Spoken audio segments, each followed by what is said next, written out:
Hello and welcome to the 63rd session of Porous Media Tea Time Talks.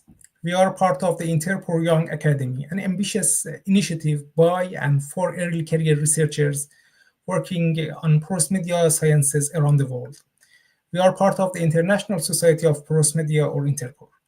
With these webinars, we aim to give junior researchers, primarily PhD candidates and postdocs, uh, an opportunity to present their work to the scientific community. Our vision is to level the playing field for the next generation of exceptional researchers by providing a forum for equal opportunity exposure, encouraging interdisciplinary research, and also enhancing career development for the young porous media scientists.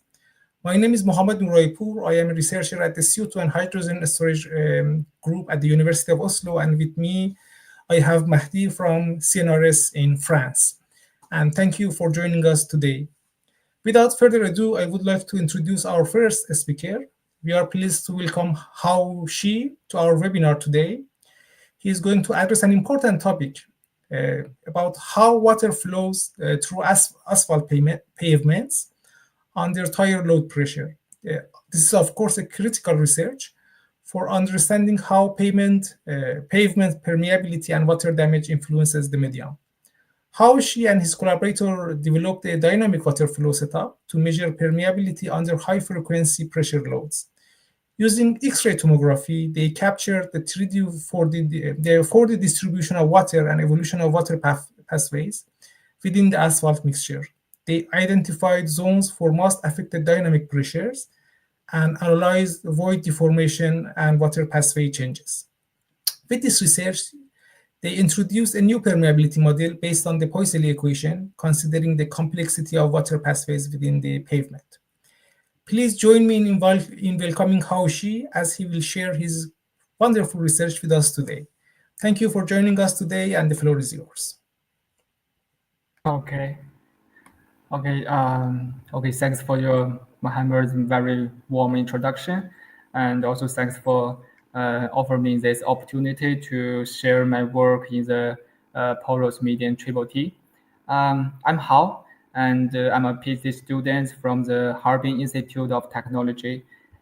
And today I will give a presentation about the multi-scale dynamic flow in asphalt mixture.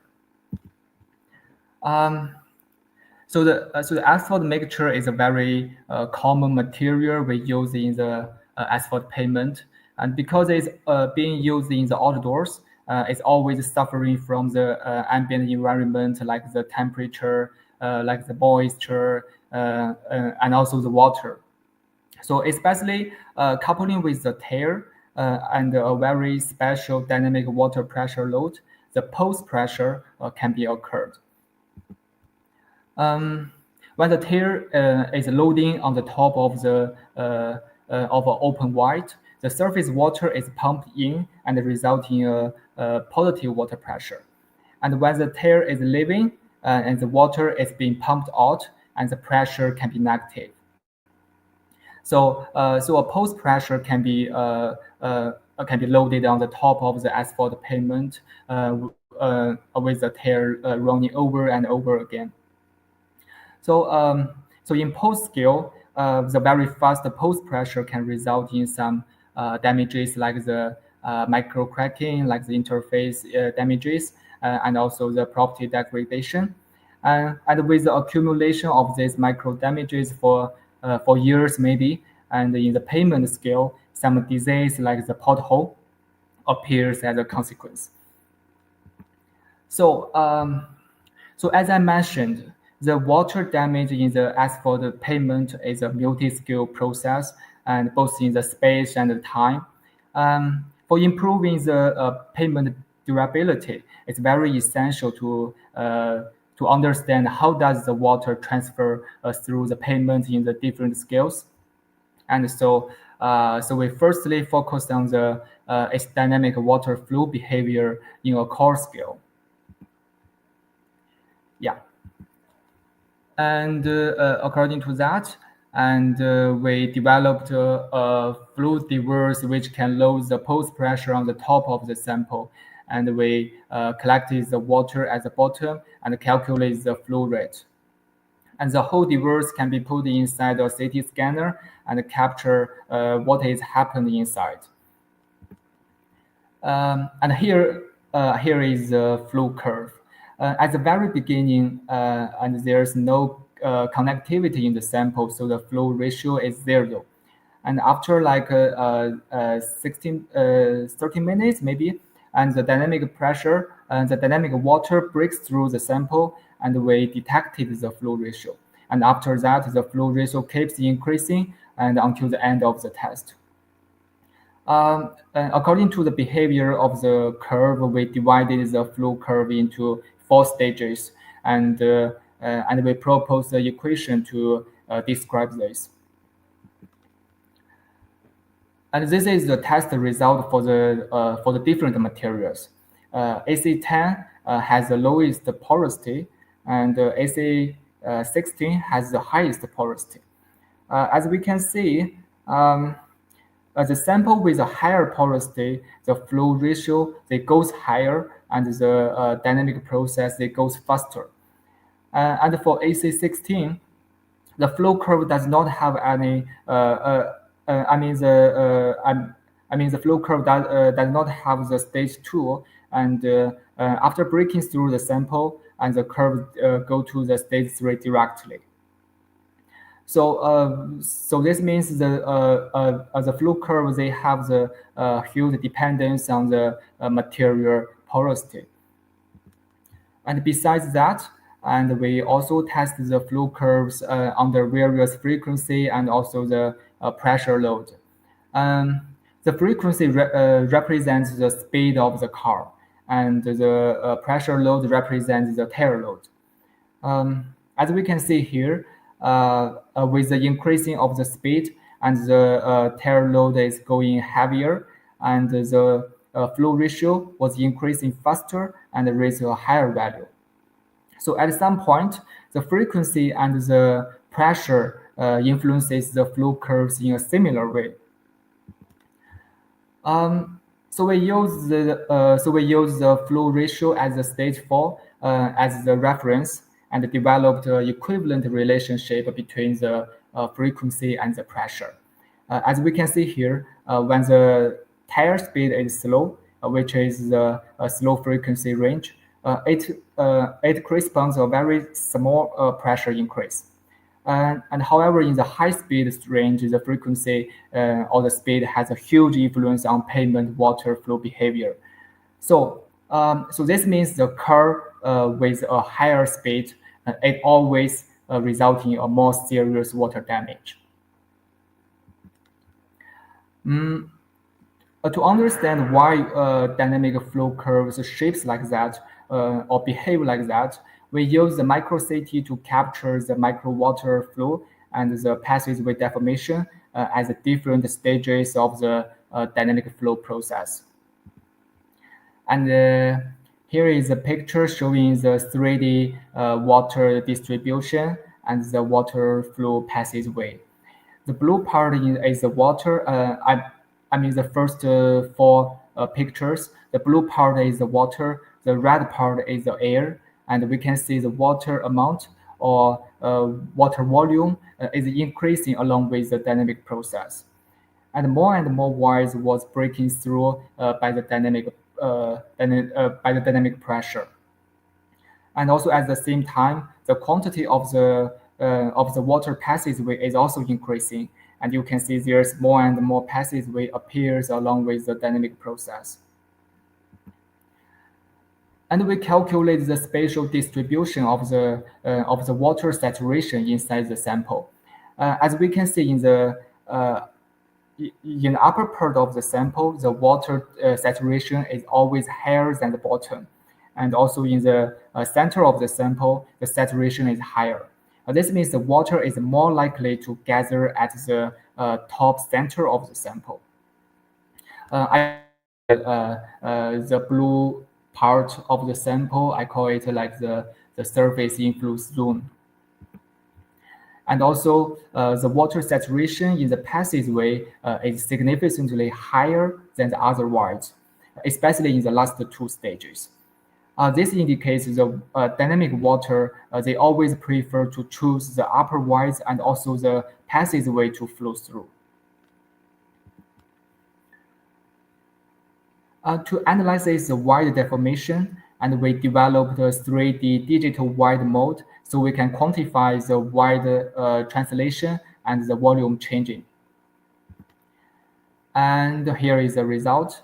The bubble in the picture shows the translation and the volume changing ratio of a particular void in the sample. And the position of the bubble represents the actual location in the sample. So from these pictures, we can see at the top of the sample, the void translation and also the volume changing is always higher than the bottom. The void has a trend to moving down and the volume is shrinking.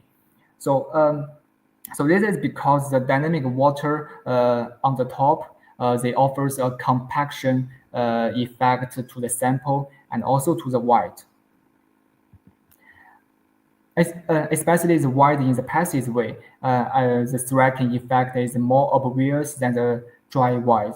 So we can imagine during the dynamic water flow, and the voids of the passageway is going smaller and smaller, and due to the dynamic compaction.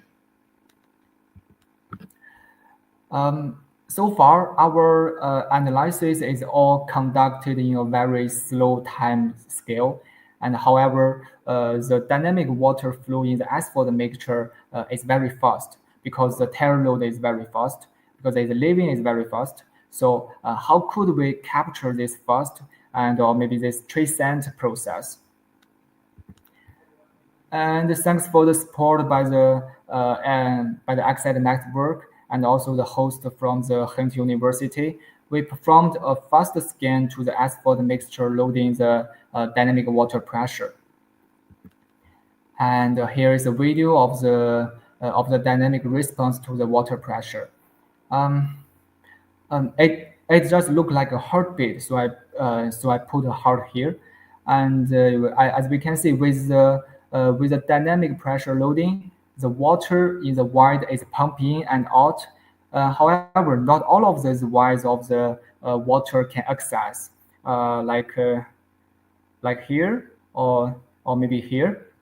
The void has no response to the dynamic process. And besides that, we can also see the aggregate is moving up and down along with the dynamic process. And this is also a part of the dynamic response. So after all of this analysis, what can we learn from it? Or what can and what the result is trying to telling us? As we obtained before, the flow ratio, the flow curve is increasing with the dynamic process. That is because the dynamic water, they keeps breaking through the voids and more water passageway was formed during this process. So as a result, the water passes with the quantity. The quantity of the water passageway is increasing in this process. However, in the last stage, in the stage 4, the flow ratio is turning to stable. This is because the voids of the passageway is shrinking at the same time. So basically, it's the computation of these two parameters and resulting in the S-shaped flow curve. So according to this phenomena, we use Porous law. I hope I pronounce it right. We use this law to develop our permeability model, and we found that the flow ratio has a direct proportion with the square of the passageway void rate, and also it has the inverse proportion with the passageway quantity. And we use our multi-scale data to validate this model. And the result, I would say it's not that bad. For some sample, and they matched very well, like the first sample. but still there are some samples they have a very big difference. Anyway, at least our model can simulate the ash growing trade of the flowing curve, so it can contribute to predict the permeability of the asphalt mixture in some way. So for the conclusion, and we proposed a 4-stage dynamic flow curves for asphalt mixture, and we see the water accumulates in the upper parts in the sample and also in the passageway. And the quantity of the passageway is increasing, but the width is shrinking at the same time. And in the last part, we developed a new permeable model and based on our multi-scale flow. And this work is a result from the collaboration with the TU Eindhoven, Harbin Institute of Technology, and also the Ghent University. And thanks for all of our contribution, and thank you.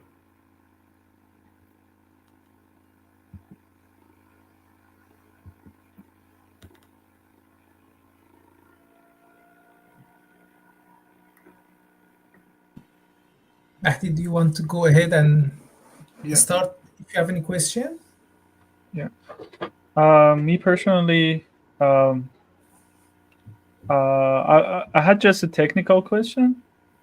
How did you get your 3D images? Because I think the frequency was quite high. Were you continuously getting the images for different angles, or you choose just two or three angles and just took the image over time? Oh yeah, yeah, that's a good question because here, I mean the multi-scale, the 3D images here I use here. I just I do the scanning in a stable condition, and I mean I stopped the dynamic process and put it to the I stopped the dynamic flow and do the scanning, and afterwards I do the dynamic flow again. So so basically I just choose this 4 times 4-time point during the dynamic process and do the scanning and to see what and what is the difference between each other, and to see the 3D wide evolution during this dynamic process. Yeah, but for this one, because we perform the continuous scan to the during loading the dynamic pressure, and the dynamic pressure, the period they can last for 1 minute, and for each scan and for each CT scan, it conducts 20 40 minutes. So basically in one cycle of the dynamic pressure, and we obtained 7 3D reconstruction sample, and so we can obtain this 4D images here. Yeah. Okay. Thank you very much.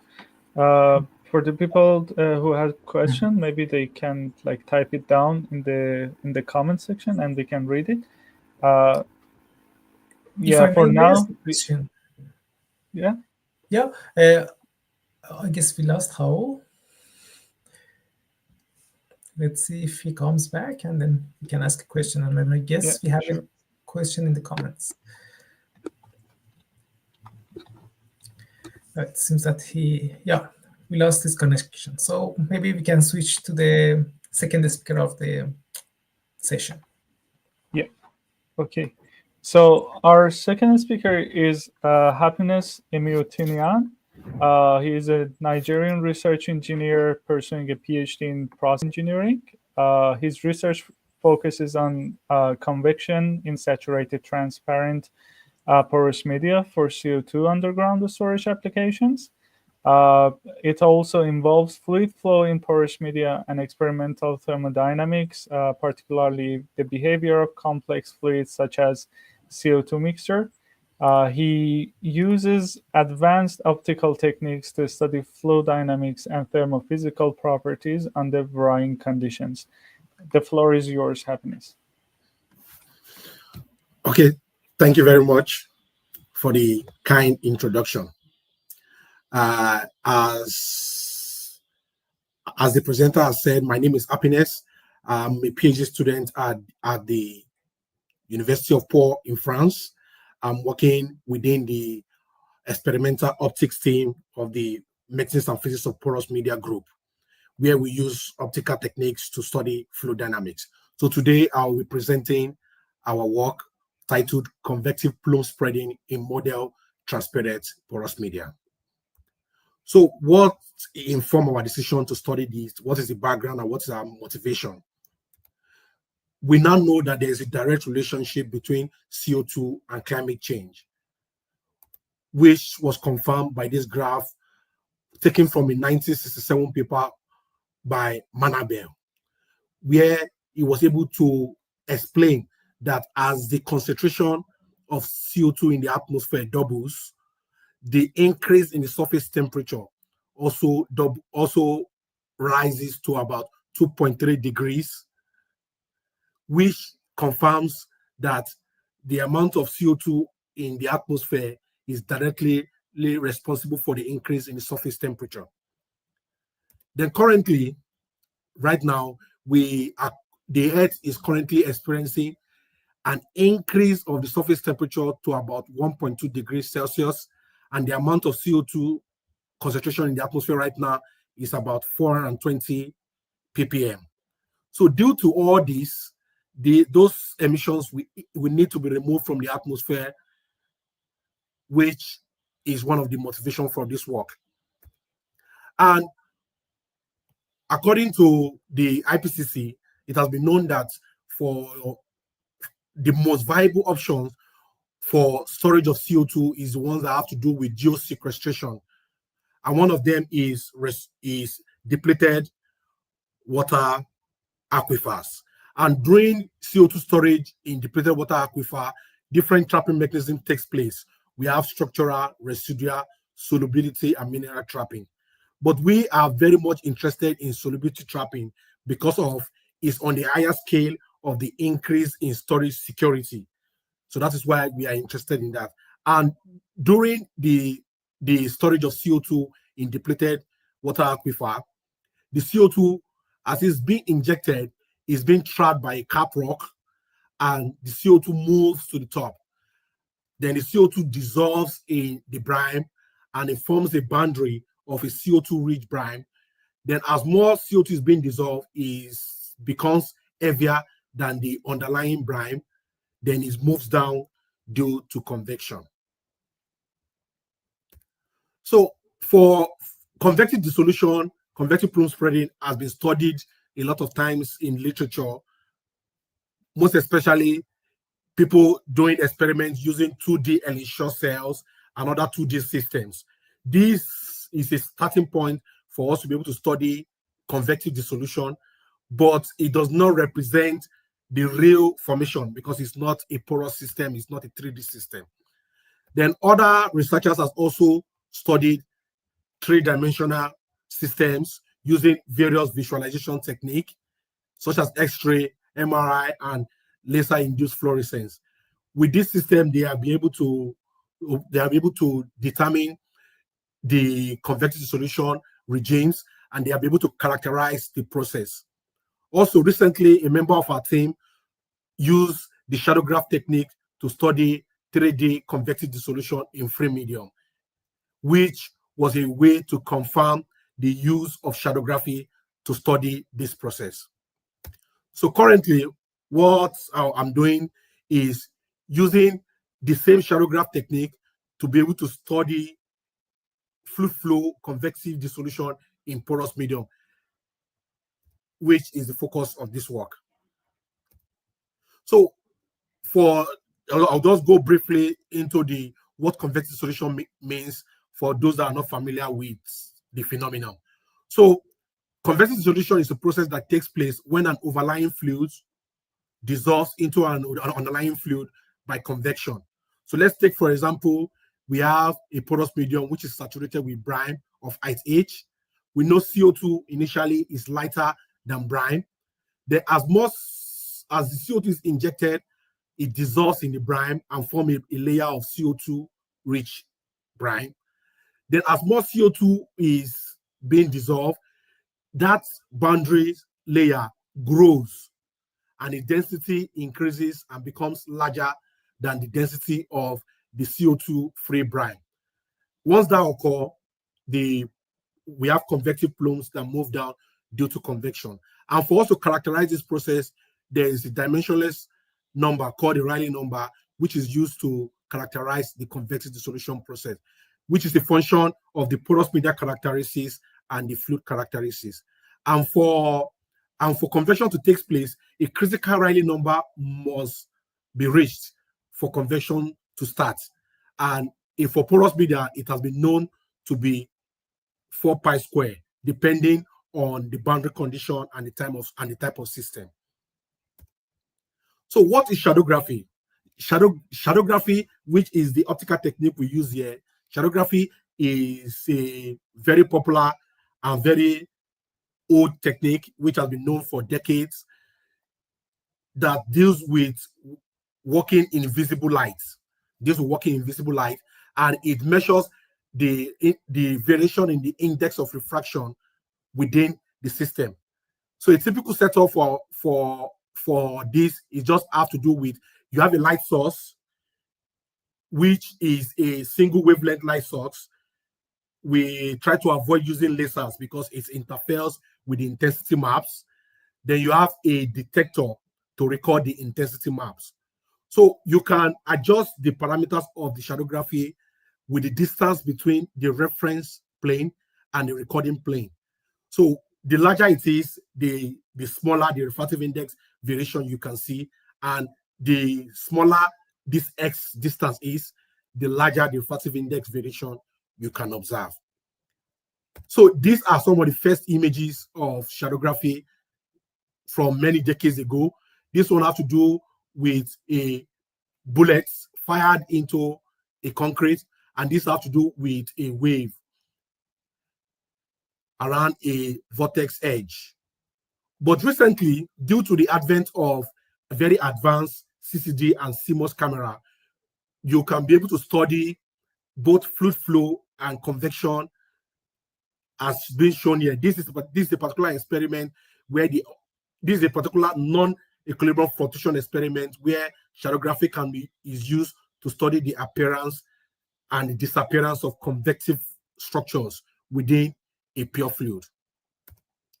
So for us to be able to study convective plume spreading, first we need to design our porous medium. So the technique we use for designing our porous medium is the refractive index matching. So what the refractive index matching means is that you have a porous medium which is made up of glass beads and saturating fluid. So we need to match the refractive index of the glass beads to that of the saturating fluid so that it becomes transparent for the camera to observe the flow. So we built this setup, which is a shadowgraph setup that allows us to be able to do the refractive index matching. Then this is the particular porous medium, index matched porous medium, which is shown by this shadowgraph image. As you can see here, for this cuvette A, you can see that the glass beads is becoming transparent, but this is very visible. So this is how the refractive index is done. But the procedure we use for the refractive index have to do with two key parameters.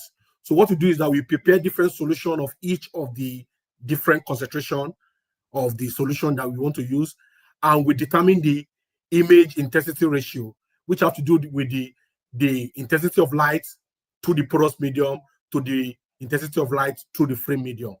So once we have that, then we also calculate the standard deviation of the images. Then we plot that against the concentration of the mixtures. And we determine from a criteria that the highest intensity ratio, the particular solution that gives us the highest intensity ratio, and the lowest standard deviation is the best matching solution that will make the system transparent, as been shown by Roman numeral 2 here, as this image shown here. So once we have this transparent porous medium, we went ahead and we commenced the convective plume spreading experiment. So we built another setup which is similar to the one we use for the refractive index matching, that has a light source. You have a cuvette holder to hold the sample cell and an SCMOS camera to record the flow. So this is an image of the sample cell.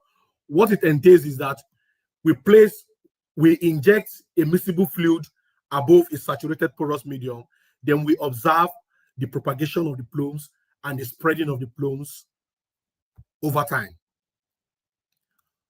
So for us to be able to do that, we vary the concentration of various fluid, which you can see from experiment D to L, and we calculated various parameters and various dimensionless numbers. The properties of the porous medium: permeability is in the power of 10 to the power 9 meters square and porosity of 49%. Then the Rayleigh number is within this range of 1,100 to about 59,500, which is within the range of common CO2 storage operations taking place industrially. And for us, we observed that for experiment K and L, no convection was observed. So for us to be able to explain the scaling properties, which we are going to generate later, it's very important for us to know the flow regime of our experiment. So for Darcy experiment, the flow regime must be within these defined parameters, meaning that the Reynolds number and the Peclet number must be far less than 1. But for our experiment, we notice that none of our experiment is in the full Darcy regime, even though for experiment H to L, the Reynolds number is less than 1, but the Peclet number does not obey this condition of Darcy regime. So what are the results that we got from this experiment? So the first result was to look at the plume propagation, the propagation of the plumes over time. We designed an image processing protocol that have to do with calculating variance of image differences. So as you can see here, this is our images at different time within the plume evolution. So we calculated 3 different spreading stages. We have the early, the mid, and the late stage spreading. So this particular curve shows us the full convective dissolution process, as I will explain now.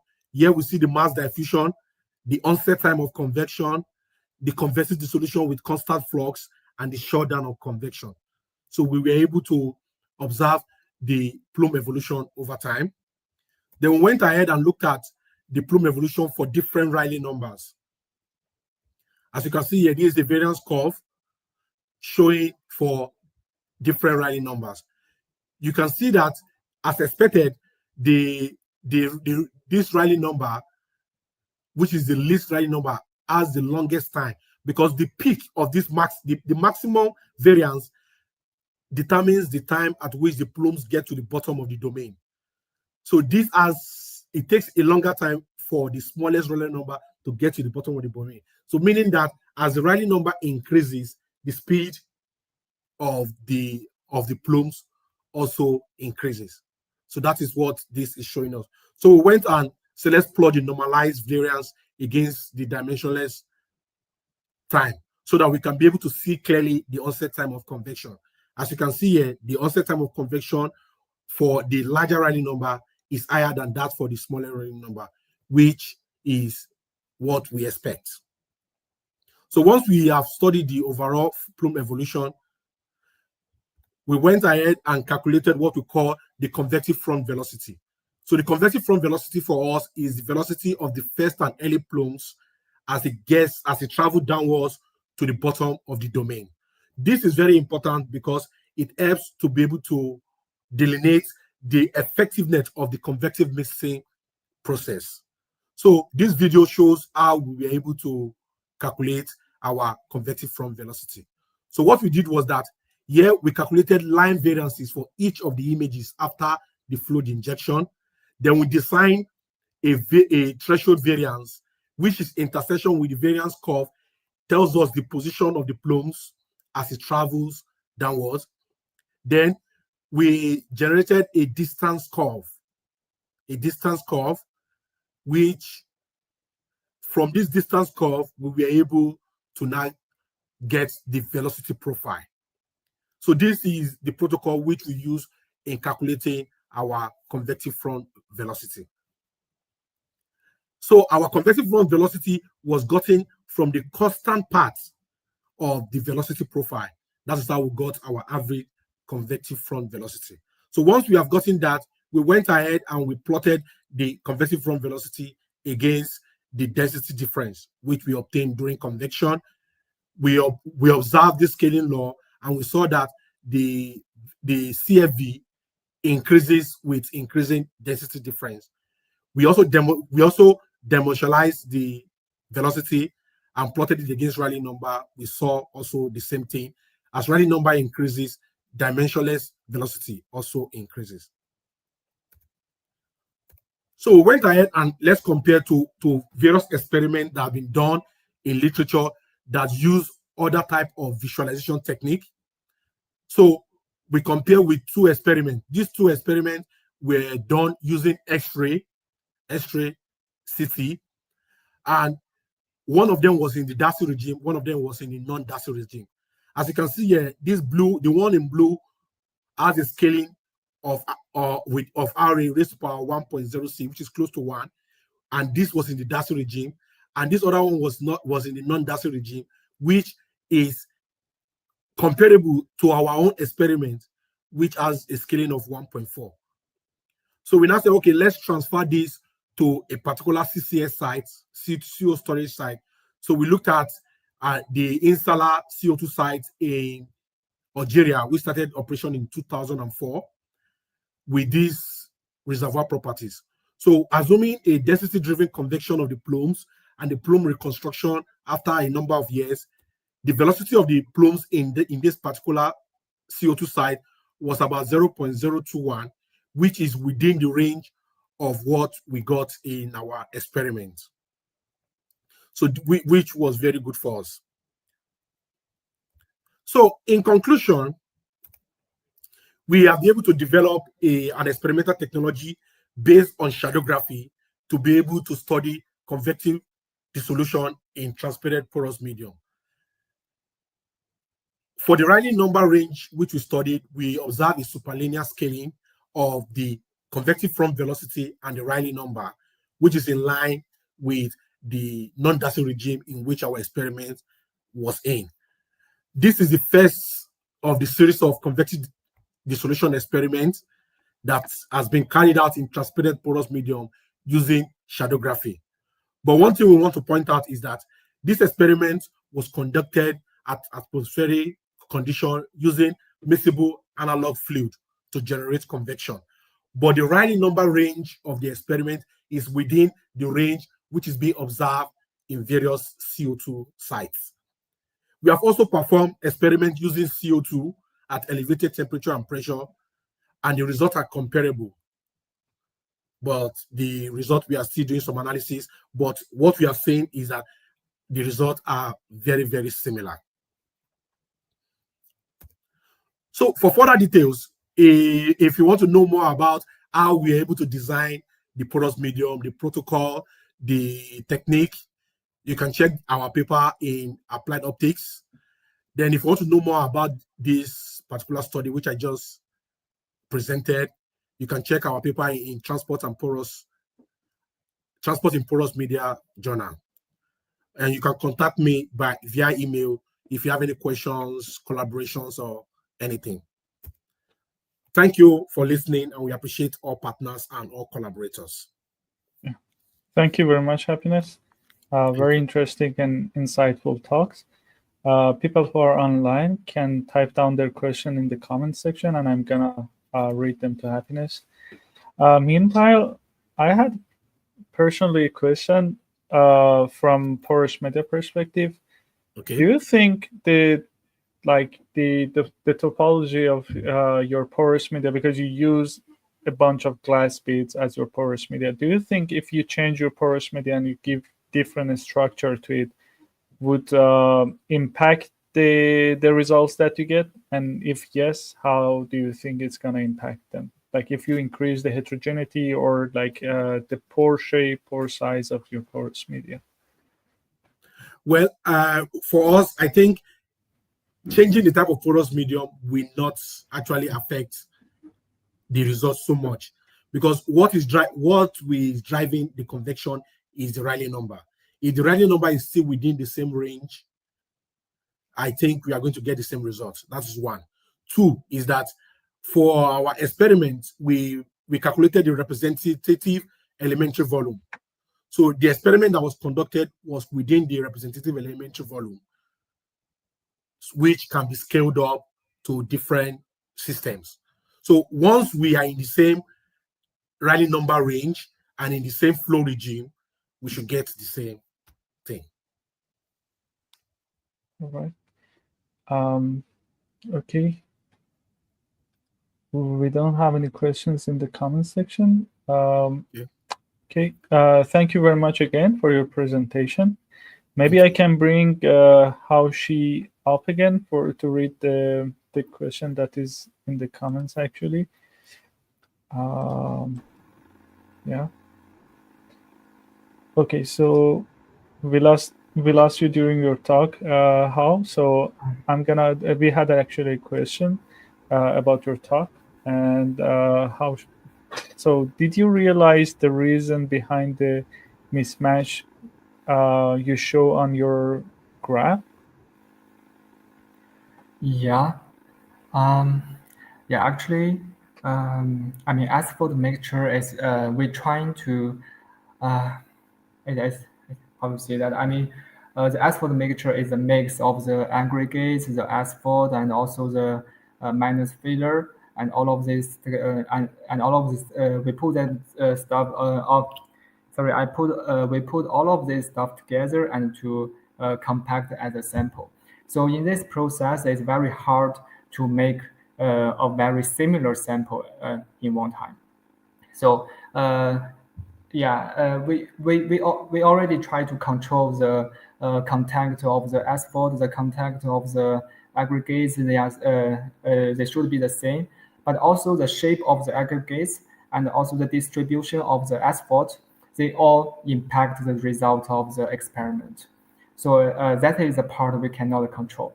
So so basically, in our result, in our region, and all of our we do a lot of the same test in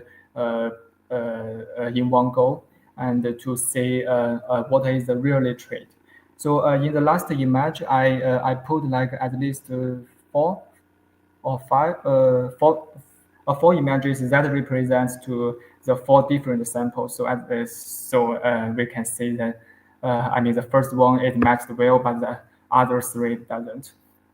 That is because the wide structure inside the sample they have a huge difference. Okay, yeah. Thank you very much for your answer. I don't see any more comments and questions here. So thank you again, both of you, for participating in our webinar. For our next session, we have 2 amazing talks from King Abdullah University. It's gonna be a Saudi Arabia Interpor chapter because actually this year they won the national chapter award. So the next session is gonna be for the Saudi Arabia specific. Please note that and put a reminder for these amazing talks. Again, me as a part of Young Society, Young Porous Interpor Society, as the group of the Porous Media Tea Time Talk. Thank you again for joining us today and participating in our webinar. Hope to see you next time. Thank you again.